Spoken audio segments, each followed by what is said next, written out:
Langit Jakarta kelam, bukan karena hujan, melainkan karena ribuan mahasiswa memenuhi jalanan, membawa spanduk, meneriakkan tuntutan, dan mengacungkan tinju ke udara. Demonstrasi meledak di berbagai kota, menyuarakan ketidakpuasan mereka terhadap pemerintahan Prabowo Gibran. Di dalam Istana Merdeka, suasana jauh berbeda, hening, tegang, penuh tekanan. Wakil Presiden Gibran Rakabuming Raka duduk di belakang meja kayu jati besar, jari-jarinya mengetuk permukaan dengan gelisah. Di hadapannya, beberapa pejabat senior membisikkan laporan-laporan terbaru, demonstrasi kian tak terkendali, gelombang perlawanan semakin besar, dan kepolisian mulai kewalahan. Di tengah situasi yang mendidih ini, sebuah nama muncul di benak Gibran. Sosok yang selama puluhan tahun menjadi legenda jalanan. Seorang pria yang dikenal karena loyalitasnya, keberaniannya, dan, jika diperlukan, kebrutalannya. Nama itu hanya satu, Hercules. Tanpa ragu, Gibran memberi perintah. Panggil dia ke sini. Sekarang juga. Tidak ada penolakan.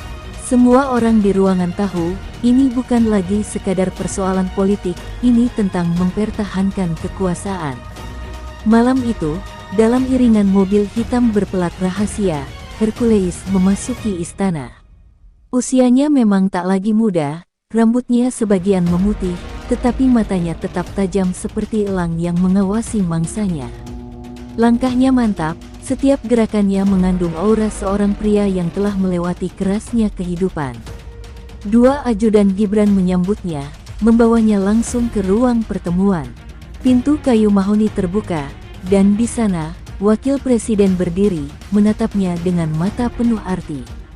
Gibran tidak berbasa-basi.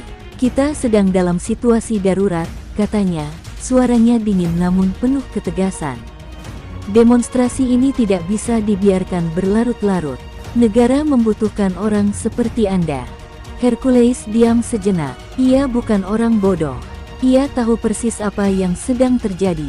Pemerintah sedang di ujung tanduk, dan mereka memanggilnya bukan untuk berdiplomasi, melainkan untuk menunjukkan taring. Hercules tersenyum tipis, sebuah senyum yang sulit diartikan. Apa yang kau inginkan dariku? Tanyanya, suaranya berat seperti dentuman guntur. Gibran mendekat, menatapnya dalam-dalam. Lindungi pemerintahan ini, lakukan apapun yang perlu dilakukan. Aku tidak peduli caranya. Yang jelas, kekacauan ini harus berhenti. Ruangan terasa lebih dingin seketika. Ini bukan permintaan, ini perintah. Beberapa detik yang terasa seperti selamanya berlalu sebelum akhirnya Hercules mengangguk.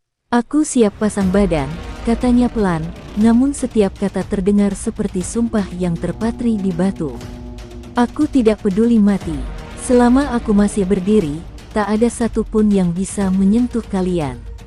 Di luar, suara demonstrasi masih bergema, tetapi di dalam istana, perintah telah diberikan. Tanpa menunggu lebih lama, Hercules berdiri dan melangkah pergi. Gibran tidak menghentikannya, dia tahu pria itu sudah memahami tugasnya. Malam ini, Jakarta masih bergejolak. Tapi besok mungkin akan berbeda. Dunia akan segera melihat bahwa di balik pemerintahan ini, ada kekuatan lain yang tak bisa diremehkan. Kekuatan yang bernama Hercules. Dan ketika pintu istana tertutup di belakangnya, Hercules tahu permainan baru saja dimulai. Dini hari di Jakarta, kota masih berdenyut dengan sisa-sisa demonstrasi yang belum sepenuhnya reda. Jalan-jalan dipenuhi sisa gas air mata dan sampah yang berserakan. Namun, di sebuah markas tersembunyi di pinggiran kota, suasana berbeda. Puluhan pria bertubuh kekar duduk dalam diam, menunggu pemimpin mereka berbicara. Di hadapan mereka, Hercules berdiri tegap, matanya menatap tajam, penuh wibawa. Negara ini memanggil kita, suaranya berat, seperti petir yang menggelegar di malam sunyi. Aku sudah bersumpah untuk berdiri di barisan mereka, dan aku tidak akan mundur. Para anak buahnya saling pandang. Mereka tahu apa artinya ini. Mereka bukan polisi, bukan tentara, tetapi mereka adalah pasukan yang selama ini hidup di bawah bayang-bayang Jakarta, menjaga keseimbangan antara kekacauan dan ketertiban dengan cara mereka sendiri. Kini, mereka bukan hanya pelindung bisnis, bukan sekadar penguasa jalanan. Kini, mereka dipanggil oleh pemerintahan tertinggi. Dan itu berarti perang sudah dimulai. Sementara itu, di istana, Gibran Rakabuming Raka berdiri di depan jendela besar, menatap ibu kota yang perlahan kembali tenang. Namun, dia tahu ini hanya ketenangan sementara. Demonstrasi akan terus berlanjut, dan lawan-lawan politiknya tidak akan tinggal diam. Apa kau yakin dengan ini? Suara seorang penasihat senior terdengar dari belakangnya. Gibran menoleh, matanya dingin. Aku tidak butuh kepastian. Aku butuh hasil. Dia tahu, dalam politik, kemenangan tidak datang hanya dari suara dan diplomasi. Kadang, kemenangan datang dari rasa takut. Malam itu juga, perintah mulai dijalankan. Kelompok-kelompok mahasiswa yang dianggap sebagai penggerak utama mulai merasakan kehadiran bayangan yang mengintai mereka. Beberapa dari mereka mulai menerima peringatan dalam bentuk pesan singkat, telepon tanpa suara, atau tatapan dingin di sudut jalan. Beberapa lainnya bahkan lebih sial, dihadang dalam perjalanan pulang, disergap oleh sosok-sosok bertubuh besar yang tidak mengatakan apa-apa, hanya menatap mereka dengan tatapan yang tak terbantahkan, hentikan, atau bersiap menanggung akibatnya. Namun, meski bayang-bayang ketakutan mulai menyelimuti jalanan, mahasiswa bukanlah lawan yang mudah dilumpuhkan.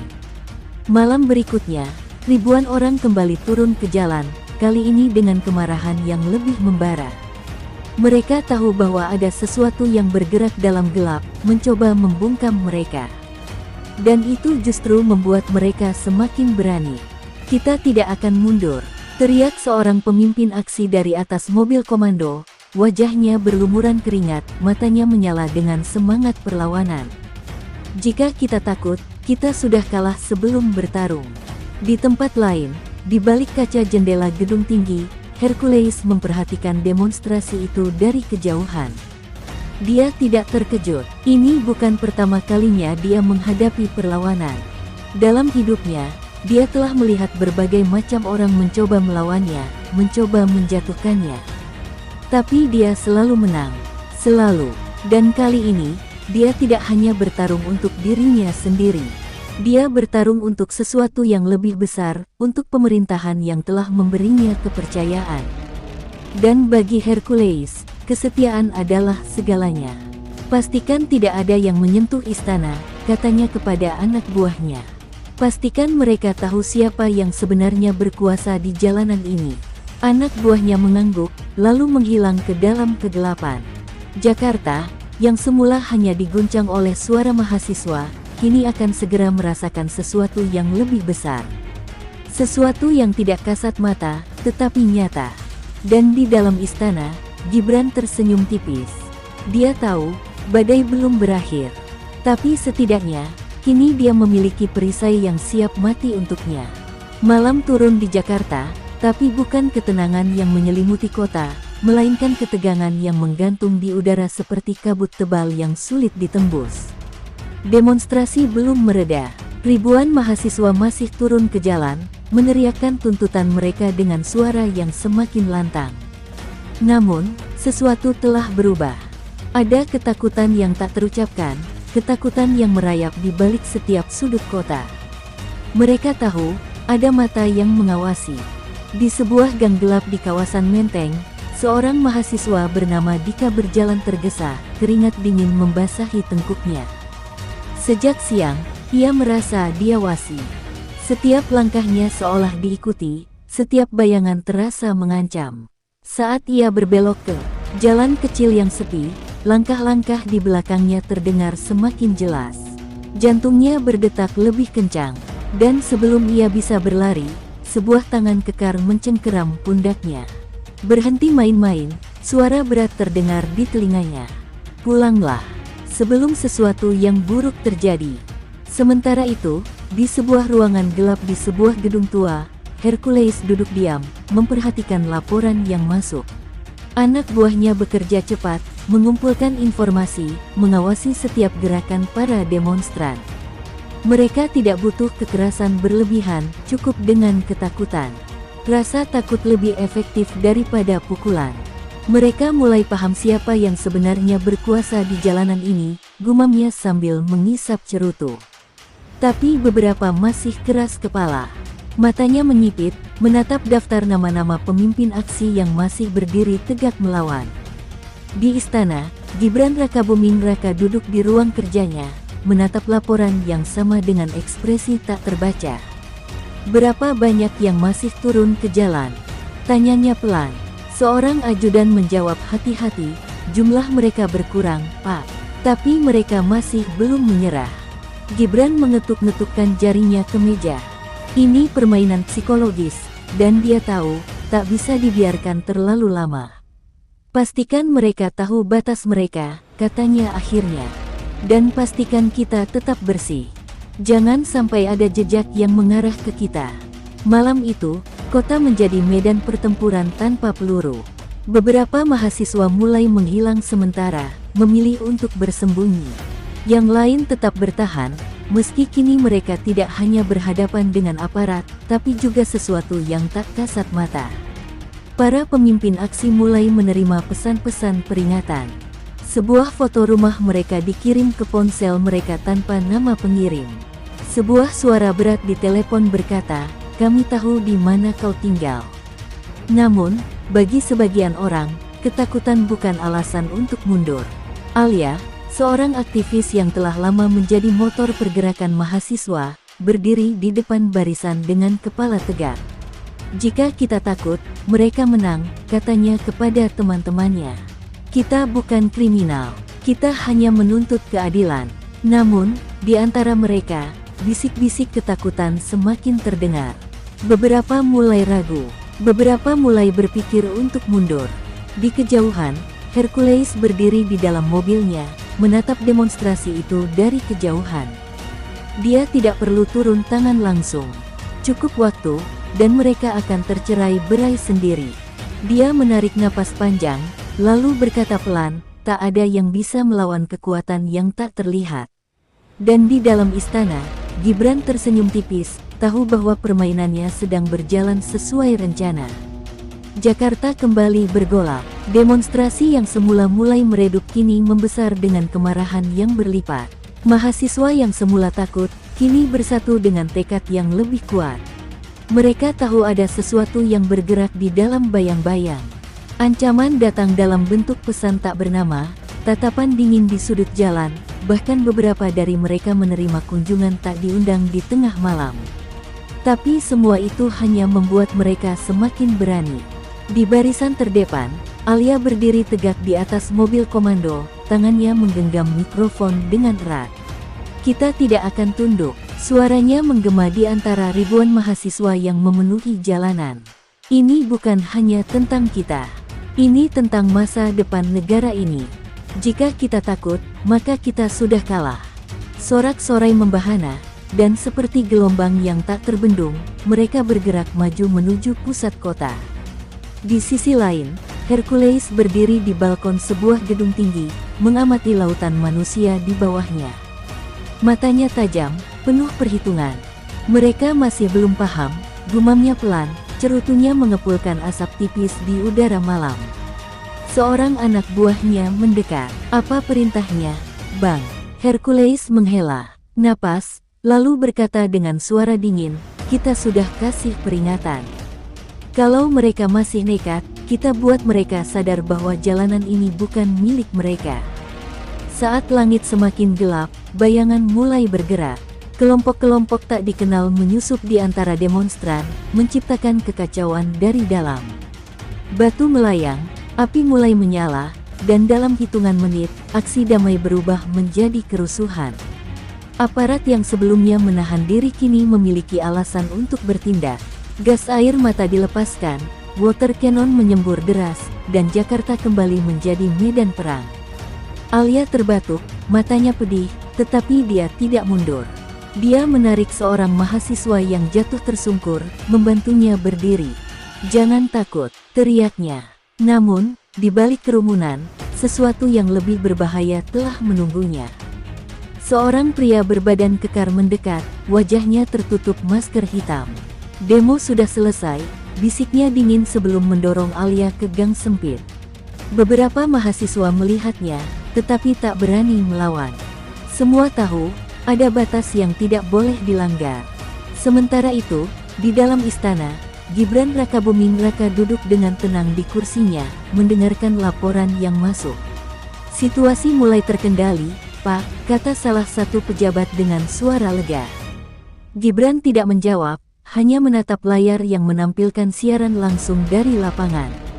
Ia tahu, ini belum sepenuhnya berakhir. Mahasiswa masih memiliki semangat, tetapi semangat saja tidak cukup. Pada akhirnya, hanya ada satu hukum yang berlaku, siapa yang lebih kuat, dialah yang menang. Di tengah kekacauan, Hercules berjalan santai di sebuah gang kecil, matanya menatap Alia yang kini tersudut, napasnya tersengal. Kau bisa memilih, katanya dengan nada datar. Berhenti sekarang, atau menghadapi sesuatu yang tidak ingin kau hadapi. Alia menggigit bibirnya, tangannya mengepal. Ini bukan hanya tentang dirinya. Ini tentang semua orang yang berjuang bersamanya. Dan dia tidak akan menyerah. Namun, sebelum dia bisa menjawab, sebuah suara keras terdengar di kejauhan. Dentuman, teriakan, dan lalu sirene meraung. Seseorang baru saja melawan balik. Sesuatu yang lebih besar sedang terjadi. Malam ini, Jakarta tidak hanya menjadi saksi perlawanan. Malam ini, Jakarta akan menentukan siapa yang benar-benar berkuasa. Langit Jakarta memerah, bukan karena matahari terbenam, melainkan nyala api yang menjalar di berbagai sudut kota. Bau gas air mata bercampur dengan asap tebal yang mengepul dari kendaraan terbakar. Suara sirene ambulans bersahut-sahutan, bercampur dengan jeritan orang-orang yang panik. Malam ini, Jakarta bukan lagi ibu kota yang megah, ia telah berubah menjadi medan perang. Di tengah lautan manusia yang berlarian menyelamatkan diri, Alia tersungkur, lututnya berdarah setelah terjatuh di trotoar kasar. Napasnya memburu, dada terasa terbakar karena terlalu banyak menghirup gas air mata. Tapi ia tidak punya waktu untuk merasakan sakit. Dari kejauhan, ia melihat puluhan pria berbadan kekar bergerak terorganisir, menyisir jalan-jalan sempit seperti pemburu mencari mangsanya. Mereka bukan aparat, tetapi mereka bertindak dengan keyakinan bahwa mereka adalah hukum di jalanan ini. Di salah satu gang, Hercules melangkah tenang melewati kekacauan, matanya dingin, penuh perhitungan. Ia melihat seorang mahasiswa tertangkap anak buahnya, meronta ketakutan. Pria tua berotot itu hanya menatapnya sebentar sebelum berkata, "Lepaskan." Anak buahnya ragu, tetapi tak berani membantah. Mahasiswa itu segera berlari ketakutan, menghilang di kegelapan. Hercules tahu, ini bukan tentang membunuh atau menyiksa. Ini tentang mengajarkan rasa takut yang akan terus menghantui mereka. Di dalam istana, Gibran Rakabuming Raka berdiri di depan jendela besarnya, menatap keluar. Dari sini, ia bisa melihat kepulan asap dari beberapa titik di kota. Ia menghela napas panjang. "Berapa korban?" tanyanya tanpa menoleh. Seorang ajudan berbicara hati-hati, "Belasan terluka, beberapa kritis. Tapi belum ada yang tewas." Gibran mengangguk pelan. "Pastikan tetap begitu. Kita tidak butuh martir." Sementara itu, di sudut lain kota, sekelompok mahasiswa yang tersisa berusaha menyusun strategi. "Kita tidak bisa terus bertahan di jalanan," kata salah satu dari mereka. "Mereka menguasai malam." Alia mengangkat kepalanya, matanya penuh perlawanan. "Kalau kita mundur sekarang, berarti kita mengakui mereka menang." Namun, ia tahu, tanpa strategi yang lebih kuat, mereka hanya akan menjadi bayangan perlawanan yang perlahan-lahan padam. Di balik kekacauan ini, sesuatu yang tak terduga terjadi. Dari arah selatan Jakarta, ratusan orang mulai bergerak menuju pusat kota. Mereka bukan mahasiswa. Mereka adalah rakyat kecil, buruh, pedagang kaki lima, tukang ojek, mereka yang selama ini diam, tetapi kini ikut marah melihat kekerasan yang terjadi. "Kami juga sudah muak," teriak seorang pria tua sambil mengangkat kepalan tangannya. Gelombang baru perlawanan lahir di luar prediksi siapapun. Hercules menerima laporan ini dengan dahi berkerut. Ia tidak pernah menganggap mahasiswa sebagai ancaman serius. Tapi rakyat kecil, mereka berbeda. Mereka tak punya pemimpin, tak bisa diintimidasi dengan cara yang sama. Mereka adalah api yang bisa menyebar tanpa kendali. Ini sudah melewati batas, gumamnya. Untuk pertama kalinya, ia merasa bahwa kekacauan ini mungkin tidak bisa dikendalikan hanya dengan bayangan ketakutan. Dan di istana, Gibran menggenggam ponselnya erat, rahangnya mengeras. Ini bukan yang kita rencanakan, katanya pelan. Ia sadar, malam ini tidak akan berakhir seperti yang ia harapkan. Malam ini, Jakarta bukan hanya terbakar oleh api, tapi juga oleh kemarahan yang lebih besar dari yang pernah ia bayangkan. Langit Jakarta masih dipenuhi asap hitam yang membumbung tinggi, bercampur dengan kilatan lampu-lampu darurat yang menyala tanpa henti. Jalanan yang sebelumnya dikuasai oleh para demonstran kini menjadi arena pertempuran antara ketakutan dan keberanian. Tapi ada yang berbeda malam ini, bukan hanya mahasiswa yang turun ke jalan, melainkan rakyat kecil, mereka yang selama ini diam. Hercules berdiri tegap di tengah jalan yang penuh dengan pecahan kaca dan sisa-sisa kendaraan yang dibakar. Matanya menatap tajam ke arah kerumunan yang semakin membesar, kini tak lagi hanya para demonstran, melainkan rakyat biasa yang telah muak dengan ketidakadilan. Ini di luar perhitungan, gumamnya sambil membuang cerutu yang sejak tadi menggantung di bibirnya. Ia tahu bagaimana menghadapi massa terorganisir, tapi ini adalah kemarahan yang lahir dari hati yang tertindas. Di sudut lain, Alia merasakan getaran di udara, bukan hanya dari derap langkah ribuan orang yang bergerak, tapi juga dari semangat yang mulai membara di antara mereka. Ini bukan lagi sekadar demo mahasiswa, bisik salah satu rekannya. Alia mengangguk, matanya bersinar penuh tekad. Kita sudah melangkah sejauh ini.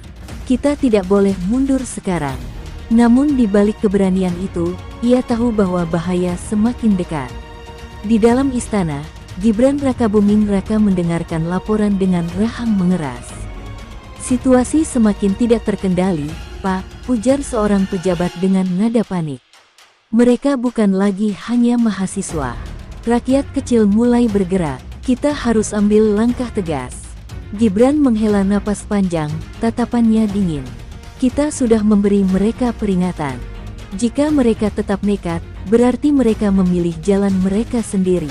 Di balik layar monitor yang memantau situasi kota, Hercules melihat sebuah keputusan harus diambil. Kita buat mereka mengerti bahwa ini bukan hanya tentang demo, katanya pada anak buahnya. Ini tentang siapa yang memegang kekuasaan di jalanan. Ia memberi isyarat, dan beberapa mobil hitam segera meluncur ke berbagai titik kerusuhan. Malam ini akan menjadi ujian terakhir bagi siapa yang lebih kuat. Di tengah gelombang massa, seseorang tiba-tiba berteriak, "Mereka datang!" Dari ujung jalan, beberapa kendaraan tanpa plat nomor melaju cepat, diikuti oleh sekelompok pria berbadan kekar dengan wajah tanpa ekspresi. Dalam sekejap, teriakan berubah menjadi jeritan. Suasana berubah menjadi lebih brutal. Mereka bukan aparat resmi, tapi mereka bergerak dengan presisi. Kekerasan mulai dimainkan di luar bayangan, di luar aturan. Alia berusaha tetap tegak, tangannya mencengkeram erat jaketnya yang kini penuh dengan debu dan noda darah dari rekannya yang terluka. "Kita tidak boleh bubar," teriaknya. Tapi di dalam hatinya ia mulai merasakan sesuatu yang mengerikan. Ini bukan lagi hanya tentang keberanian, tapi tentang bertahan hidup. Dari kejauhan, Hercules mengawasi dengan mata elang. Mereka akan menyerah sebelum matahari terbit, gumamnya. Tapi apa yang tidak ia sadari adalah bahwa sebuah kekuatan baru telah lahir malam ini. Bukan dari tangan mahasiswa, bukan dari politikus, tapi dari rakyat yang telah kehilangan rasa takutnya. Dan badai ini, sekali terbentuk, tidak akan mudah dihentikan. Jakarta kini benar-benar menjadi ladang pertempuran. Api berkobar di beberapa sudut kota, siluet-siluet tubuh berlarian di tengah kepulan asap yang menghitamkan langit. Teriakan kemarahan bercampur dengan suara sirene ambulans dan dentuman gas air mata. Namun, malam ini bukan hanya tentang demonstrasi, ini adalah perlawanan rakyat yang tidak bisa lagi dihentikan. Di tengah kekacauan itu, Hercules berdiri di atas sebuah mobil lapis baja yang terparkir di persimpangan utama. Dari atas sana, ia melihat sekeliling dengan tatapan dingin. Ia telah menguasai jalanan Jakarta selama bertahun-tahun, dan malam ini, ia akan memastikan bahwa tidak ada satupun yang bisa menggoyahkan tatanan yang telah dibangun. Majukan pasukan kita. Tak ada lagi peringatan, ucapnya datar. Anak buahnya mengangguk dan segera bergerak, seperti bayangan yang muncul dari kegelapan. Di sudut lain kota, Alia dan kawan-kawan bersembunyi di sebuah gedung yang hampir runtuh, napas mereka memburu. Kita tidak bisa terus begini, ujar seorang mahasiswa dengan nada putus asa. Mereka sudah menguasai hampir semua jalanan. Alia mengepalkan tangannya, matanya menatap tajam ke arah luar jendela yang retak. Jika kita menyerah sekarang, maka semua yang sudah kita korbankan menjadi sia-sia. Ia tahu mereka berada di ambang kekalahan, tapi di lubuk hatinya, ia percaya bahwa masih ada harapan. Sementara itu, di dalam istana, Gibran Rakabuming Raka berdiri di depan meja besar dengan puluhan laporan berserakan di depannya. Laporan terbaru, tanyanya, suaranya tetap tenang meski situasi semakin tak terkendali. Seorang ajudan berbicara dengan gugup, rakyat biasa mulai bergabung dengan mahasiswa. Jumlah mereka terus bertambah. Jika ini dibiarkan, kita kehilangan kendali total. Gibran terdiam sejenak, lalu dengan suara yang tak terbantahkan, ia memberi perintah, bersihkan Jakarta sebelum fajar. Di jalanan, suara tembakan mulai terdengar. Bukan sekadar gas air mata atau peluru karet, tapi tembakan nyata yang memekakkan telinga. Seorang pria tua, yang sebelumnya hanya pedagang kaki lima, jatuh tersungkur dengan darah merembes dari dadanya. Mereka menembak kita, teriak seseorang. Dan dalam sekejap, perlawanan rakyat berubah menjadi pertempuran yang tak lagi mengenal batas. Hercules berjalan di antara reruntuhan dengan langkah mantap, matanya menangkap seorang mahasiswa yang berusaha melarikan diri. Dengan satu isyarat, anak buahnya menarik pemuda itu, mendorongnya ke tanah. Kalian tidak paham apa yang kalian lawan, kata Hercules pelan, suaranya bagai racun yang menusuk ke dalam nyali. Ini bukan perang idealisme. Ini tentang siapa yang paling kuat. Namun, tiba-tiba terdengar suara ledakan besar dari kejauhan. Gedung utama di kawasan pusat kota runtuh dalam sekejap, disusul oleh gelombang teriakan dan kepanikan. Alia yang masih bersembunyi melihat dengan mata membelalak. Apa yang baru saja terjadi? Bisiknya. Ia merasa ketakutan. Tetapi di saat yang sama, ia tahu ini adalah titik tanpa kembali. Tidak ada lagi yang bisa menghentikan badai yang telah mereka ciptakan. Dan di dalam istana, Gibran menatap layar yang menampilkan rekaman kehancuran itu. Tangannya mengepal erat, rahangnya mengeras. Ia telah memilih jalannya. Kini, ia hanya bisa menunggu, apakah badai ini akan menghancurkan lawannya, atau justru dirinya sendiri. Hercules merasa seperti terjatuh ke dalam lubang yang dalam. Ia tidak bisa percaya bahwa ada pihak dalam pemerintahan yang menggunakan situasi ini untuk kepentingan pribadi. Ia merasa seperti telah dikhianati oleh orang-orang yang seharusnya menjadi sekutunya. Ia memutuskan untuk melakukan penyelidikan lebih lanjut. Ia mulai mengumpulkan informasi dan berbicara dengan orang-orang yang memiliki pengetahuan tentang kegiatan pihak-pihak tersebut. Semakin banyak informasi yang ia dapatkan, semakin ia menyadari bahwa ada kepentingan yang lebih besar di balik semua ini. Hercules merasa seperti sedang berjalan di atas tebing yang curam. Ia tidak tahu apa yang akan terjadi jika ia terus menyelidiki kegiatan pihak-pihak tersebut. Tapi ia tidak bisa menyerah. Ia harus tahu apa yang sebenarnya terjadi. Ia memutuskan untuk bertemu dengan seseorang yang memiliki pengetahuan lebih lanjut tentang kegiatan pihak-pihak tersebut. Ia bertemu dengan seorang wartawan yang telah melakukan penyelidikan tentang kegiatan pihak-pihak tersebut. Wartawan tersebut memberikan informasi yang sangat berharga kepada Hercules. Ia memberitahu bahwa ada beberapa pihak dalam pemerintahan yang telah bekerja sama dengan beberapa perusahaan besar untuk mengambil keuntungan dari situasi ini. Hercules merasa seperti telah diberikan sebuah kunci untuk membuka pintu yang telah tertutup. Ia sekarang memiliki pengetahuan yang lebih lanjut tentang kegiatan pihak-pihak tersebut dan bisa memutuskan apa yang harus dilakukan selanjutnya. Ia memutuskan untuk mengambil tindakan. Ia tidak bisa hanya duduk dan menonton sementara pihak-pihak tersebut mengambil keuntungan dari situasi ini.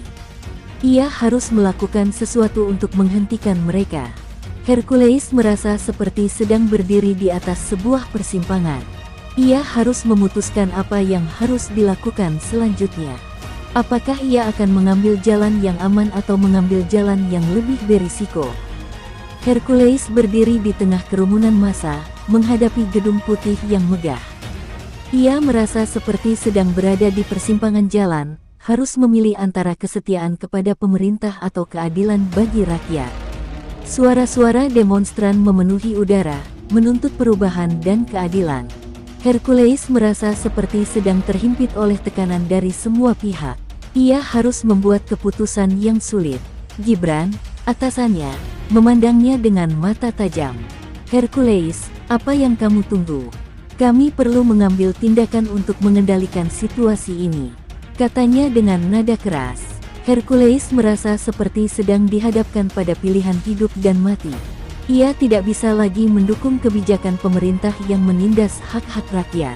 Ia harus memilih jalan yang benar. Dengan hati yang berat, Hercules memutuskan untuk mundur dari posisinya sebagai alat kekuasaan pemerintah. Ia tidak bisa lagi menjadi bagian dari sistem yang menindas dan tidak adil. Gibran terkejut mendengar keputusan Hercules. Apa yang kamu lakukan, Hercules? Kamu akan menghancurkan kariermu, katanya dengan nada marah. Hercules hanya tersenyum dan menggelengkan kepala. Aku tidak peduli tentang karirku, Gibran. Aku hanya peduli tentang keadilan dan kebenaran. Hercules kembali ke kehidupannya yang sederhana, menjauh dari politik dan kekuasaan.